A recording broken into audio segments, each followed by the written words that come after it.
أعوذ بالله من الشيطان الرجيم بسم الله الرحمن الرحيم السلام عليكم ورحمة الله وبركاته. Welcome dear viewers to another episode of Revert's World on Ahlul Bayt TV, the only channel which is broadcasting the pristine teachings of the Ahlul Bayt alayhim assalam exclusively in the language of English. And today on Revert's World I welcome to the studio Sister Zuzana Naqvi. Assalamu alaikum, sister. Walaikum assalam. Thank you very much for joining us. Sister Zuzana, as I'm sure you will find out, has a very interesting story about her path to Islam. And as I always say, there are as many paths to Islam as there are individuals, hence the reason that every time we get a new person to come on and relate their story to us, even though there are strands of similarity between all of the stories, because obviously they become Muslim, but everybody's story is unique and different and inspiring in its own way, as inshallah you'll all find out. So Sister Zuzana, where's that name from, if you don't mind me asking? Well, it's originally Hebrew. Okay. The name itself is mentioned in Torah. As in Suz? As in Shoshana. Okay. It means lily. Lily. Yeah. Okay. So you yourself are originally from? Czech Republic. That's where you were born? Yes, I was born in Czech Republic. Okay. Alhamdulillah. What is your background? What is your religious background? Because obviously you converted to Islam. So, I don't know, from the Czech Republic, I'm guessing you might have been a Catholic beforehand. Yes, so I was born in Czechoslovakia back then. And both of my parents were baptized, I think, in Catholic Church, but they were not practicing. And probably, very few people were practicing at that time because of the communist influence. We were under communist rule. Yes. So God or religion was not mentioned at schools, nowhere else. So I was growing up as an atheist, basically. So you were an atheist. So yes. You didn't have a religious background to talk of as such. And with the communist kind of ideology, communism, were they actively trying to eradicate religion from the society? I mean, were there people still practicing religion, or were they oppressed if people were practicing religion or not? There were still people practicing, and I think there were, in certain extent, they could have been oppressed. But there were few people which were practicing, but probably majority of people were not practicing and probably are not practicing still. Because I don't remember as a child any discussions about God, about religion with any of my friends at school or anywhere else. Okay, thank you. And in the Czech Republic at the time, sorry, let's call it Czechoslovakia, because at that time it hadn't split into the Czech Republic and Slovakia, yes. Which took place in 1993, if I recollect correctly. Were there any traces of any other religions? Now I'm assuming that most people were probably atheist, while some people were still practicing Catholics. Yes. But were there any evidence? Was there any evidence of any other religions there? Oh yes, I mean other Christian denominations like Orthodox or Protestant. Yes. And Jewish. There is quite large Jewish community, and there is like a part in Prague, very famous part, which is which Jewish is quarter. Jewish. Yes, Right. Jewish quarter. Okay. And what about, I don't know, Islam, Hinduism, I guess back in those days? No, we learned about these religions at school, but I don't remember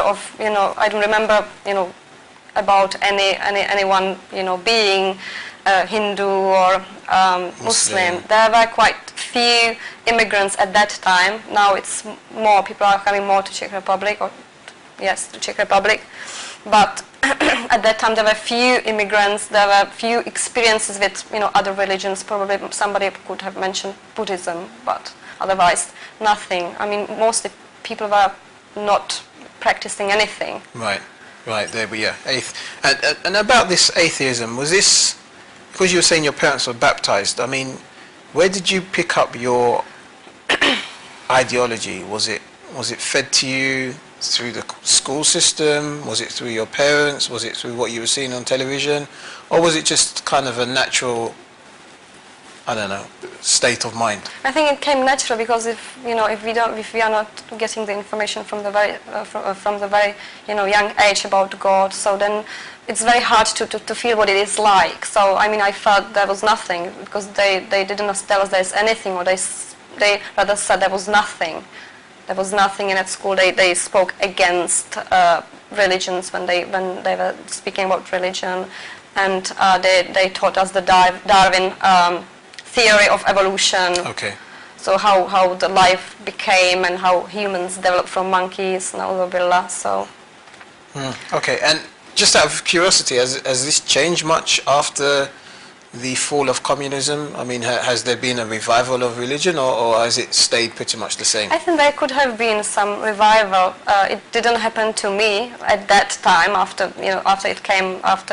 we came out of communism. But I remember when I was in my high school, there was a teacher, and we had lessons about different things, and she was Christian, and she taught us about Bible and biblical stories, and she was believing. So it was the first time I really noticed the difference. Otherwise, in the primary school after the fall of communism, there was nothing like religious classes. So that was the only time in high school when some teacher taught us about religion from a kind of religious perspective, not from the historical perspective. Right, so when you say historical perspective, so basically in school you were aware of Christianity, aware of Islam and maybe other religions, but it was just basically something that happened in the past. Is this how it was presented to you? Yes, we talk about as part of history. We learned about different religions. That the eldest one, as they said, was Hinduism, then came Buddhism, then Christianity, and then Islam, who were the founders of that religion. What was the basic beliefs of that religion? Basically, that was only it. Okay, so more of an academic, historical approach. So, growing up, were there ever any experiences that you would, I guess I would call them metaphysical, anything that would connect you with Allah subhanahu wa ta'ala as a youngster, despite the fact that you say you were an atheist? Yes, I think it was interesting that as a child, there was a period I used to pray to guardian angel. Before I went to bed, then I used to pray and ask for protection. I think this idea came from maybe nursery, when children used to talk if he believed in angels, and probably some child had a religious background, so that there was the discussion. And I like this idea of having something to pray to for protection, because I felt quite empty and sad that there is nothing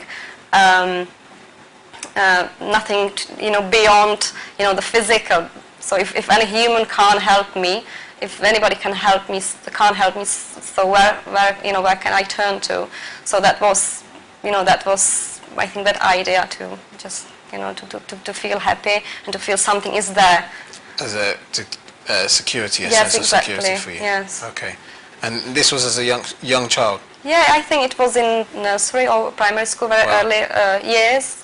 So you must have been destined for higher things from a very young age, because if you were an atheist as a child who was going to nursery or very young in primary school and were praying to the guardian angel for protection, I think it's the nature within us. I think we all need something, and everyone, they say, starts praying. If, for example, they're on the plane and the plane's going to crash, then they start praying even if they are atheists. True. So alhamdulillah, who knows, maybe Allah was answering your prayer from that time, and here you are today. Allah knows best. What about growing up? Because obviously this was as a very young child, in your 10, 11, 12, at this particular age, we start thinking for ourselves, we start contemplating on different aspects of life. Was there ever any awakening then? I mean, was there ever any connection with religion, or let's just say God, at this stage? Well, I didn't have any connection. I think it was just all negative at that time, because we used to during historic lessons, we used to learn about the revival kind of tendencies within Christianity to kind of purify Christianity from the evils, and we learned about the evils of the Christian church, and what they used to do, and the Holy Inquisition and the burning of witches and these kind of things. So it was all negative.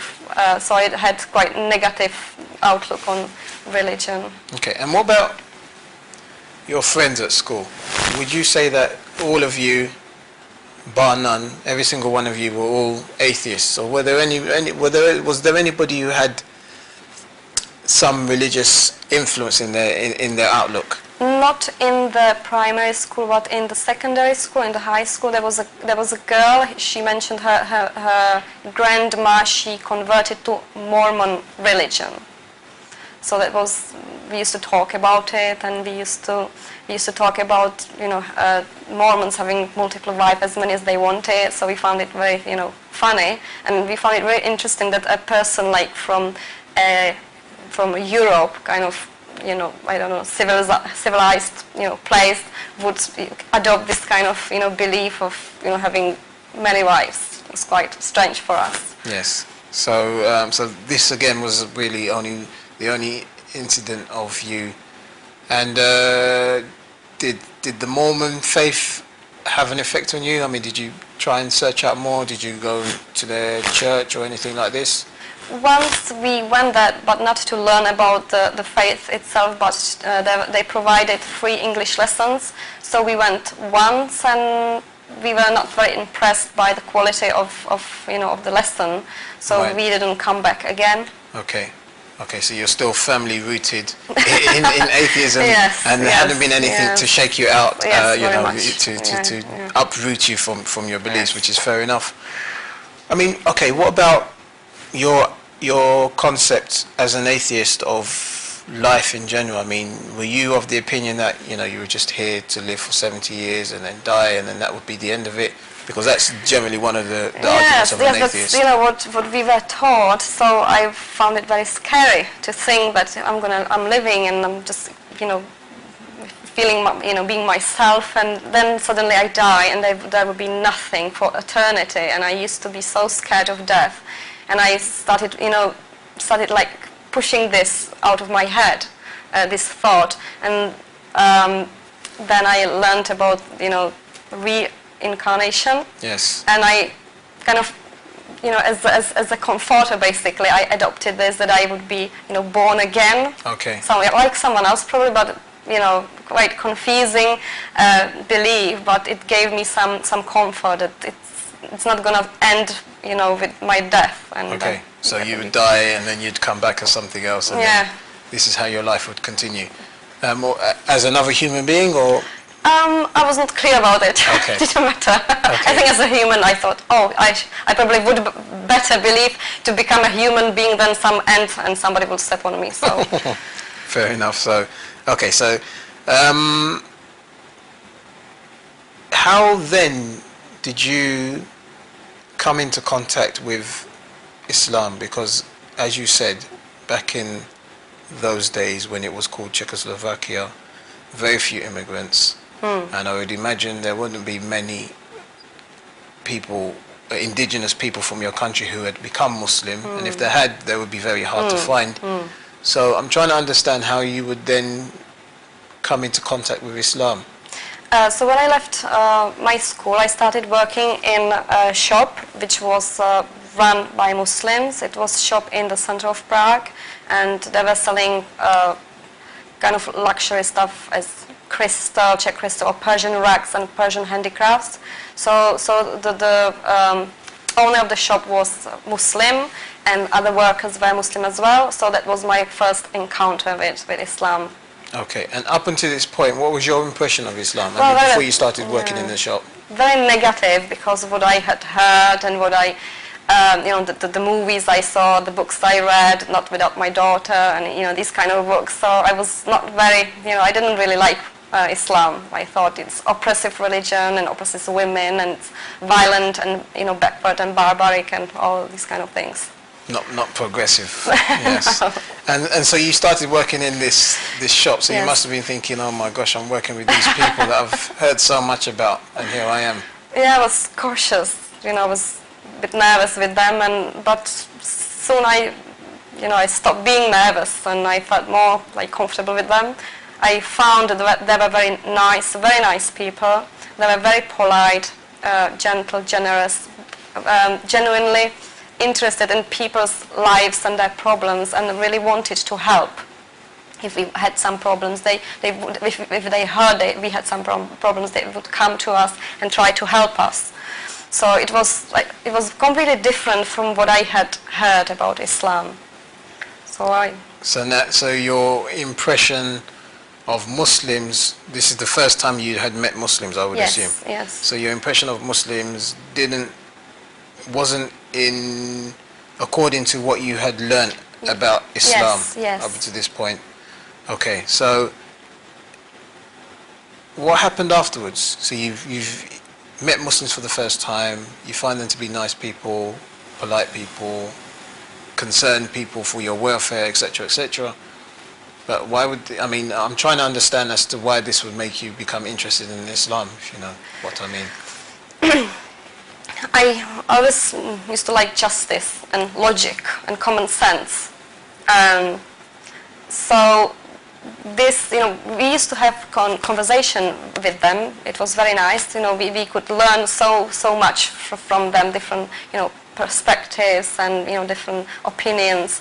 We really enjoyed our discussions, and the discussions were about generally about life, and they used to talk about their beliefs, and even they didn't say this is Islam. It was just the way they talk, and what they were saying was making so much sense, and I felt like very comfortable. My heart was was agreeing to what they were saying.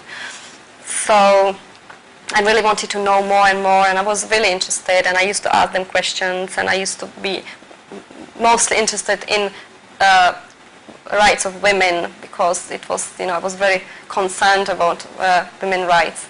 So what I had heard about Islam previously was not very something positive.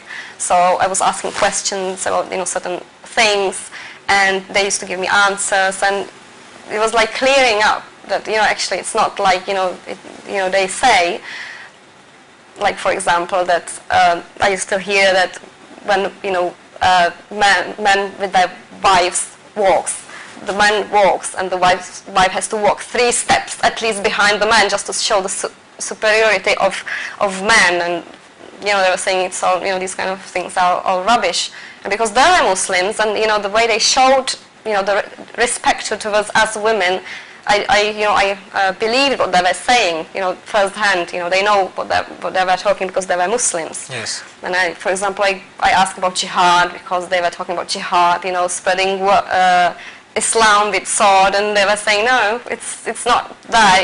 It's basically you only fight for protection if somebody attacks you. You fight. Yeah, exactly. Not attacking. It's not within Islam. So I was saying, oh, okay. Okay. Yeah. And of course, jihad is a very, very controversial topic in the West at the moment, but very important as well, as I'm sure you know now as a Muslim. When we talk about jihad, as the famous hadith of the Holy Prophet, the greater jihad is the jihad al-nafs. Yes. This is the jihad that we should be focusing on more than anything. But what about hijab?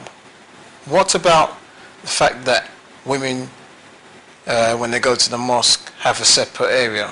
Didn't you have a problem with this? I think I asked about this, and the reply I received was it's for example for the protection of the women, that not to be kind of bothered, not to be looked at as a object basically of desire.